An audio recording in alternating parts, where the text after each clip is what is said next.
When he arrived at the University of Miami, he was an unknown, but before he was finished, Carlos Huerta would become one of the greatest place kickers in Hurricanes football history. One of his teammates, Rob Chudzinski. You know, when Carlos first came in, like I said, nobody really knew who he was, how to pronounce his name. And I remember him, he'd always be either in the training room or in the weight room, and he'd be doing these kind of crazy exercises. He had like some dumbbells, like 5-pound dumbbells, laying on his side and putting them over his head and doing all kinds of weird stuff. And we always just kind of make fun of him. And then he started making some kicks for us and winning some games for us. And then pretty soon, everybody's like, keep doing those exercises, Carlos. So whatever that is, that stuff's working.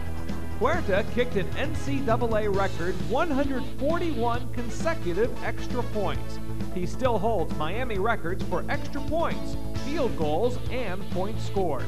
His consistency was an important factor in Miami's success. Well, it's a big-time help for us.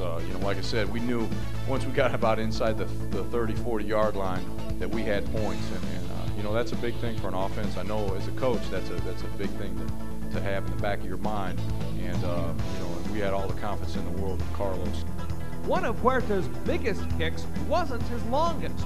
In 1988, he completed an amazing Hurricanes comeback against the Michigan Wolverines, first executing a perfect onside kick, then hitting the game winner. We were down by 16 points with about 7 minutes left in the game, came back, scored a couple touchdowns, and then had a chance to win it there at the very end with a field goal. And here's this kid, the walk-on kid, coming into the game, and nobody knew who he was and how to pronounce his name and everything. And he ends up kicking the game-winning kick against Michigan. It turned out to be a foreshadow of the kind of career he was going to have. Huerta was also an outstanding student at Miami, earning his business degree with honors. Tonight we welcome Carlos Huerta into the University of Miami Sports Hall of Fame.